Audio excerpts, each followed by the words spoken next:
nossa convidada de hoje é muito especial, mas antes disso, nesse novo episódio, eu quero te lembrar que para você acessar o Vamos Tech, você pode estar no Spotify ou no YouTube. Então não deixe de curtir, comentar, compartilhar com todo mundo, afinal é conteúdo digital para pessoas reais, como você que está aí do outro lado.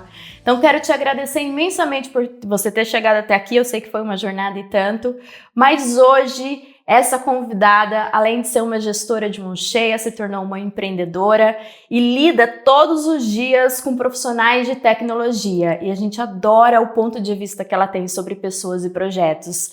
Edilene Simioli, muito obrigada. É um prazer te receber aqui.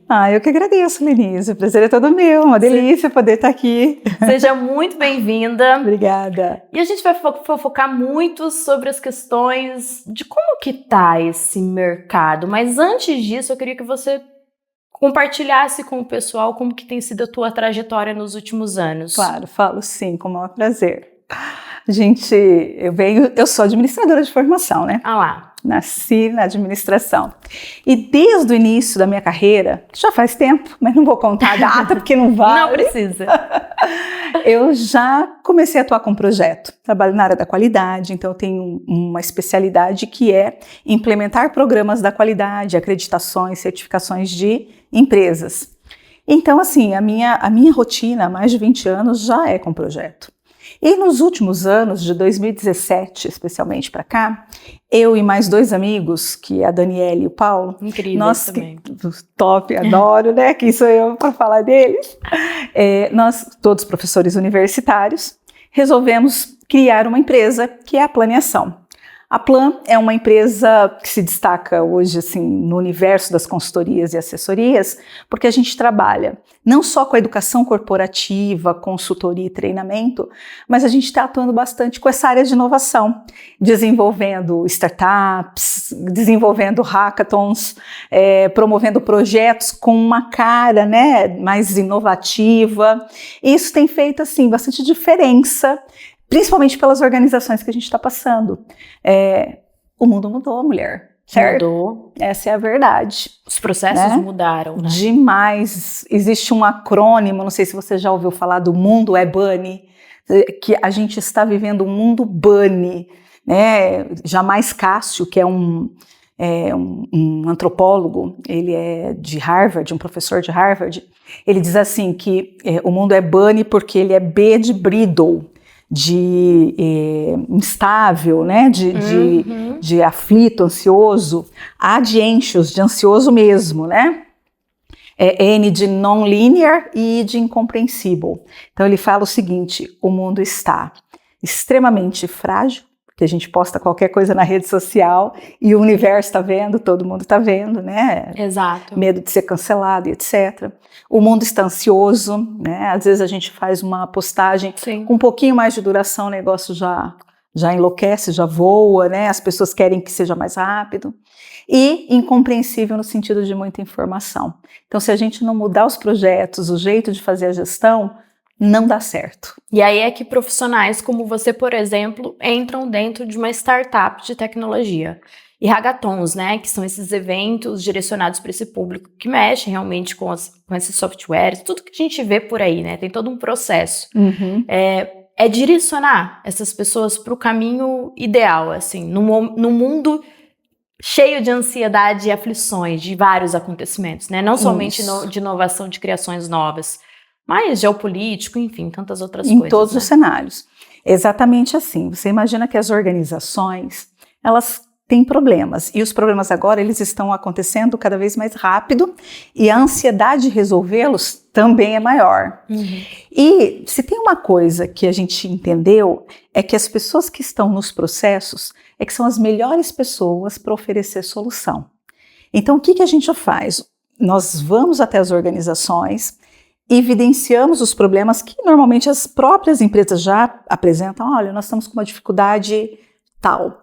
Nós trazemos o próprio pessoal da empresa e aí a gente cria o evento, que é um hackathon, por exemplo, onde nós vamos discutir por meio de metodologias como Design Thinks, por exemplo, como é que nós vamos encontrar alternativas de solução para aquele problema. E aí as soluções nascem ali. E é uma surpresa, porque às vezes até a própria empresa não acredita muito que aquelas pessoas vão conseguir trazer solução. E menina, tem soluções ótimas. A criatividade aparece, as pessoas trazem alternativas que ninguém nunca imaginou que aquilo pudesse ser proposto, muitas vezes de forma simples, barata, certo? Sim. E extremamente eficaz. E qual que é hoje, no teu ponto de vista, o principal desafio daquele que entra principalmente numa empresa de tecnologia? Quais são as suas dificuldades? Lidar com a comunicação, com a criatividade, com o processo em si? Porque assim, pela minha experiência, né, em empresa startup, multinacional, a comunicação era um fator muito complexo, porque o que pra gente pode parecer muito fácil, cômodo, para outros profissionais, como engenheiros, é uma grande dificuldade.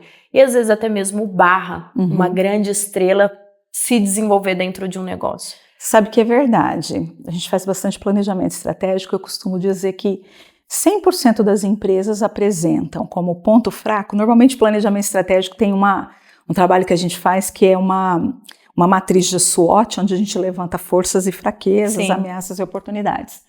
Eu acho que nessa vida toda eu nunca vi uma empresa colocar como ponto forte a comunicação. Nunca, certo? Então, assim, sempre é o ponto fraco. Eu acredito que permaneça isso mesmo. Primeiro, por conta do conflito de gerações. Nós temos 5 gerações no mercado de trabalho hoje. Dos baby boomers à geração Z. Então, e o mercado tecnológico, né, ele também está assim. Então, por exemplo, eu tenho um grande cliente, que são os queridos, que eles têm um grupo de tecnologia, uma empresa de tecnologia, onde a gente tem a base completamente formada por pessoas, geração Z, né, jovens de 20 e poucos anos, e a gestão, geração X, certo? E Y. Então, assim, ou seja, são os quarentões, cinquentões, administrando jovens que nasceram num outro momento, têm características muito diferentes. Então, assim, fazer essa conexão, ter uma comunicação eficiente, onde eles consigam fazer com que as coisas de fato aconteçam, é o maior desafio, sim. Porque conhecimento, eles possuem, informação, tem demais. Só que ainda as relações, né, os relacionamentos e a comunicação ainda continua sendo um desafio, sabe? Eu vejo pelo menos dessa forma. E aí eu acho que fazer momentos onde a gente consegue colocar todo mundo junto, trazendo o projeto, trazendo, por exemplo, o Design Thinks, que é uma metodologia super legal, que abre bastante a cabeça, criativa pra caramba, e fazendo com que essas gerações, elas trabalhem juntas, funciona muito bem. Mas não deixa de existir o desafio aí de tentarmos resolver o problema da comunicação, que eu acho que vai ser uma coisa muito difícil para resolver, tá? Para sempre. Eu acho que a gente está com conflitos até mesmo mundiais da comunicação. Se a gente falasse um pouco mais, conversasse um pouquinho melhor, né? Verdade. Tudo daria certo. E eu ia te questionar também a respeito desse processo, né, de gestão de talentos, né, quando as empresas vão em busca de um profissional de tecnologia. Obviamente, existe muito no mercado, né? A galera tá indo cada vez mais, indo para ambientes que as oportunidades só crescem, a tecnologia é um dos segmentos.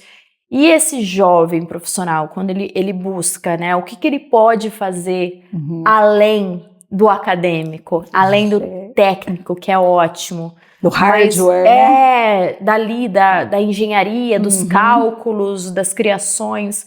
O que ele pode fazer para ele ser cada vez mais atrativo para essas big techs? Big techs, startups, quando a gente está falando desse ponto de vista, porque eu sei que ao mesmo tempo que a tecnologia cresce, o fator humano também tem feito a diferença, né? Com certeza. Você sabe que o meu filho acabou de entrar numa universidade, até foi para a Universidade Federal de Uberlândia, em TI. Ah lá. Certo? E assim, eu converso muito com ele sobre isso, porque eu falo muito que a competência técnica é a mais fácil de ser ensinada e treinada. A gente forma qualquer pessoa né, desde que ela tenha uma predisposição, né, esteja determinado a aprender, ele vai aprender. Agora, a parte comportamental é muito complexa. Muito. E existe uma máxima que diz que nós somos contratados pelo currículo e desligados pelo comportamento. E é verdade. E ainda permanece isso, porque quando chega num momento em que um gestor precisa tomar uma decisão, o que eu vou fazer? Eu preciso desligar e quem é que está mais apto, né, a ser promovido para concorrência? Exato. A parte comportamental vai ser determinante, sempre é. Por quê? O gestor ele faz esse olhar, poxa, eu consigo formar mais facilmente a técnica do que o comportamento.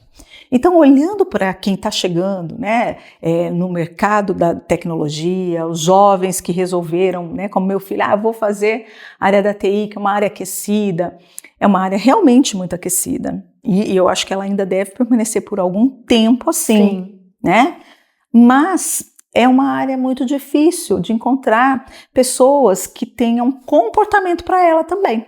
Porque muitas vezes o jovem ele vai para a área da TI achando que ele vai trabalhar só com a parte computacional. Só com a máquina. Só com a máquina, só com o hardware. E não é verdade. Não. Porque se tem um trem que o cara da TI precisa fazer é se relacionar. Certo? A gente precisa que ele entenda de processo. Começa daí. E aí ele vai criar, ele vai desenvolver uma tecnologia, ele vai desenvolver um software, um aplicativo. A primeira coisa que ele precisa entender é qual é a expectativa e a necessidade de quem vai ser o usuário daquilo. Então ele tem que conversar, ele tem que tirar dúvidas, ele tem que se inteirar daquele negócio, entendeu? E muitas vezes ele não quer fazer isso. Ele fala, não, meu negócio é só cuidar aqui da parte do hardware. E você não acha que isso tem uma influência muito das lideranças? Eu falo assim dos grandes CEOs, porque a gente tem nomes aí, né, de CEOs que são extremamente introspectivos, né?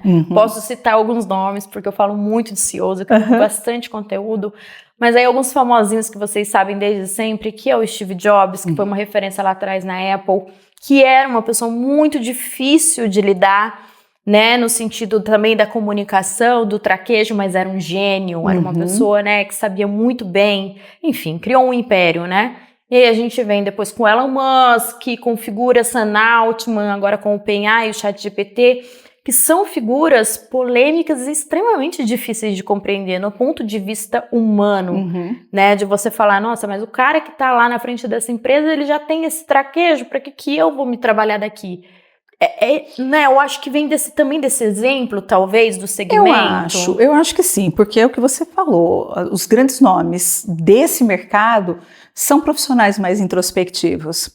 Em contrapartida, quando você, por exemplo, em entrevistas do Steve Jobs, ele falou várias vezes qual é o segredo do sucesso. Eu contrato gente boa e deixo elas trabalharem em paz. Entendeu? Isso é lindo.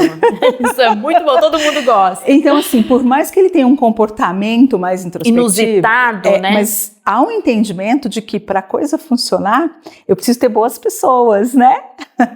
Então, eu imagino o seguinte, é óbvio que o comportamento da liderança, ela faz toda a diferença, porque o exemplo da liderança arrasta. É como se fosse uma orquestra, né? Exato. Sinfonia. Então, de fato, faz muito sentido. E às vezes é difícil encontrar até na liderança pessoas com um comportamento voltado para a gestão. Sim. Né? Mas não é só isso, né? O líder, ele determina, mas as pessoas precisam também começar a sair daquele universo de que a TI é hardware, apenas hardware, que não é. Né? Ela tem que evoluir para a questão de relacionamento. Eu percebo que os bons gestores ou os bons profissionais dessa área são os que interagem melhor, são os que conversam, os que entendem a necessidade do cliente, porque todo profissional da TI, ele é fornecedor de alguém. Então, quando ele começa a discutir, olha, como é que eu posso melhorar esse sistema para você? Como é que eu posso melhorar o tempo do meu chamado? Que a gente discute muito, por exemplo, o tempo de chamado. O cara, quando abre um chamado para o menino da TI, a gente chama assim, né? O menino da TI. O chamado, para quem não sabe, gente, o chamado é o famoso preciso da sua ajuda aqui, ó. Isso! Help! Né? Help!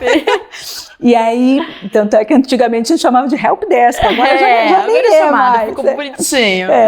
E aí, então, quando a gente abre, né, esse chamado, olha, venha, por favor, o que a gente quer? Rapidez desse cara, né? Ninguém tem mais tempo para ficar esperando, né? O mundo está rápido, ágil. Então, quando as pessoas da área de tecnologia começam a entender que elas são fornecedoras de serviço de apoio, que hoje sustenta qualquer tipo de negócio, porque a TI ela é estratégica em qualquer organização. Qualquer ambiente, Esse menino vai fazer sucesso. Ele entendeu? cresce. Ele cresce. E ele tem que entender mais um detalhe. Quem faz a gestão das organizações ainda é o geração X, o geração Y, aquele cara mais conservador, né? Que também tem uma expectativa diferente de entrega. Quando ele consegue entender que ele fornece suporte, se ele entender que aquelas pessoas têm uma necessidade específica e ele tiver esse comportamento voltado para esse tipo de negócio, ele cresce e ele faz a diferença. Ele faz muita diferença, tanto que a gente tem um episódio aqui da segunda temporada que é um dos mais vistos, e eu vou puxar a sardinha mesmo, aquelas, porque eu trabalhei junto, que foi o Egmont, a gente falou sobre inteligência artificial. Legal. E o Egmont tem passagem por multinacionais, enfim, hoje também está numa super empresa. E assim, o quanto que o Egmont foi crescendo e nunca faltou oportunidade, por eu como colega de trabalho sempre enxergar também, assim como outros, cresceram muito, foram para o mundo, viraram gestores assim incríveis, por esse potencial dele entender o técnico e depois o comercial. E hoje ele trabalhar com as parcerias entre as empresas e fazer toda a diferença, porque é a junção, né? Não dúvida. É somente... Então te abre um outro universo que às vezes você nunca imaginou. De realmente essa questão de partners, né? Para o mundo inteiro, abrir negócios, né? Não somente no território nacional. Então, além disso, também invista muito em idiomas também, que a gente já pega essa... Com certeza. E esta questão de você entender que você não é uma ilha, né? Não. Você fazer os relacionamentos, agregar valor nos teus, nas tuas relações, se aproximar é fundamental. Porque a gente tem alguns dados aí recentes de pesquisas que a procura por desenvolvedores já está em queda por conta da inteligência artificial. Isso mesmo. Então, assim, é interessante que se você gosta do TI, você está indo para a carreira de TI ou você é da área, que você vá atrás, sim, da comunicação, do marketing, de como que a venda, o que ela pode te proporcionar.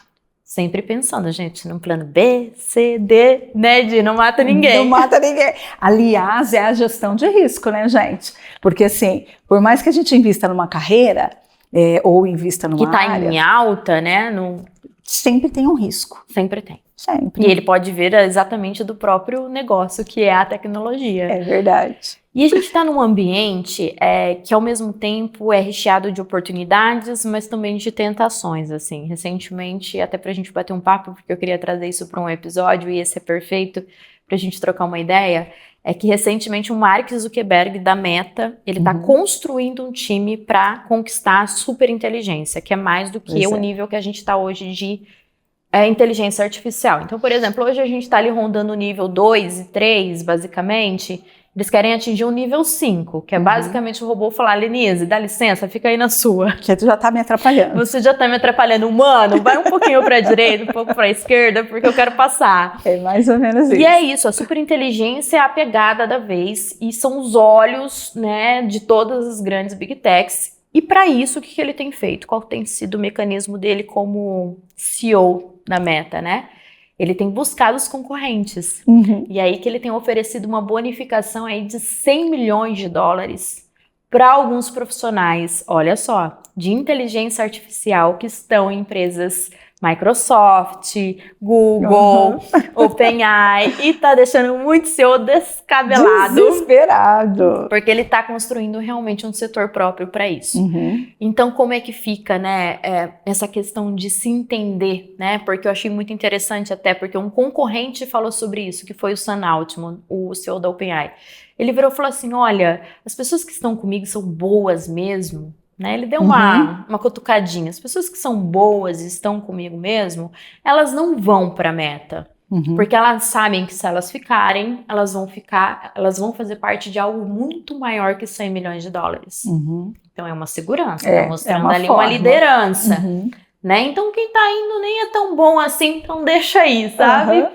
Mas como num ambiente tão competitivo, com jovens tão novos, que já tem essa gama, né, de possibilidades, como que vira essa gestão de riscos, de estratégia de carreira, como que eu chego, como é que eu saio, como eu escolho? Você imagina, é muito complexo, né? Porque assim, observando que essa geração mais jovem, e é uma coisa que eu converso bastante com as áreas de recursos humanos, como a gente faz muita educação corporativa, eu estou muito próxima do RH. Sim. A gente está muito assustado, porque o jovem desta geração Z, chamada geração Z, ele se desliga facilmente por qualquer R$100, tá? Então, assim, financeiramente falando, qualquer pequena diferença tem levado o nosso jovem de uma empresa para outra. Antigamente nós tínhamos muito medo de mudarmos de trabalho, porque existia aquela questão assim, eu lembro que meu pai falava isso, vai sujar a carteira, né? Era assim. Nossa, não pode mudar de trabalho porque vai sujar a carteira. Quem jeito. É que fala disso hoje? Isso não existe mais, né? Hoje parece que quanto mais lugares você passou, maior a tua experiência, mais legal o negócio é. Então assim, nós temos esse primeiro desafio, que é como é que a gente vai manter um jovem, né, que ele não é que ele fica deslumbrado, mas chama muita atenção dele qualquer questão financeira, certo? Como é que a gente mantém esse menino ou esse jovem nesse mercado de trabalho? Então imagina, nessa questão que você está colocando, que os valores são absurdos, né, que Mark Zuckerberg, gigantes, né? Então eu nem avalio essa questão. Eu estou imaginando o seguinte, como é que a gente mantém, né? Como é que eu deixo esse jovem aqui nesse mercado? Bonificando, criando ambientes de trabalho diferenciados, trazendo programas de valorização e criando planos de carreiras atrativos, que muitas organizações não têm. Não tem. Certo? Então, o jovem, ele chega, o salário é compatível, é legal, mas se ele não vê nenhuma possibilidade de crescimento rápida, ele vai rapidamente embora também. Então, eu imagino, pela experiência que eu tenho e o que eu tenho avaliado e escutado, principalmente, é que está retendo mais jovem, está retendo mais talento, quem está criando alternativas de crescimento dentro das organizações. Planos de carreira, programas de valorização, clima organizacional, ambiente bacana para trabalhar, porque agora as pessoas elas conseguem entender que o trabalho ele não é a única razão de ser e de viver de uma pessoa, que é o que acontecia antigamente. Antigamente a gente pensava assim, o trabalho é tudo na minha vida. E eu nasci, cresci, vou viver e morrer para o trabalho. E agora não é mais assim. Exatamente. Não é? Nós entendemos. Síndrome de Gabriela, né? Exato. Eu nasci assim, cresci assim, vou morrer assim. E isso não é. Mas o trabalho, ele faz parte da vida do homem. Ele é essencial e faz parte da vida do homem. Mas ele não é exclusividade na vida da pessoa. E esse jovem já entendeu. Então, as organizações aí agora, para as pessoas que estão aí captando esse mercado de trabalho, porque ainda o jovem da TI ainda é escasso, tá? Ainda é difícil conseguir profissional desse mercado. Sim, muito. Se a organização ela não estiver preparada para que esse menino, essa pessoa queira ficar, ela não vai ficar, certo? Ela vai embora mesmo. E aí, Mark Zuckerberg conseguiu com dinheiro. E ele está atraindo com dinheiro. Agora, trazendo para a nossa realidade aqui, talvez nós não consigamos atrair com dinheiro. Então, crie dispositivos, empresas adequadas, ambientes adequados e plano de carreira adequado. Isso não serve somente para tecnologia, né? Quando a gente pensa, isso serve para qualquer tipo de empresa, porque essa é a realidade atual, né, dessa geração, visando essa qualidade de vida e o que realmente